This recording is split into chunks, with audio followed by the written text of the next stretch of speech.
के चादरा बिछा दिहनी बलम जीवन पिघला दिहनी अलंग पर झुलुहा झुला दिहनी परियार बट बेड अब खान के टूट जाए राजा जी टूट जाए राजा जी पलंग सागवान के टूट जाए राजा जी पलंग सागवान के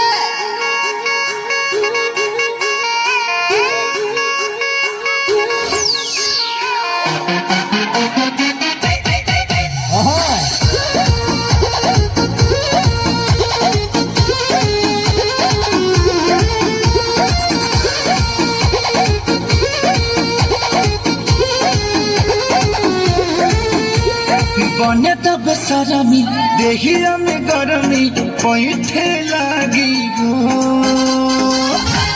अमरिया आइठे लागी हो नस नस पैठे लागी हो बने तब सरमी देहिया में गरमी पैठे लागी हो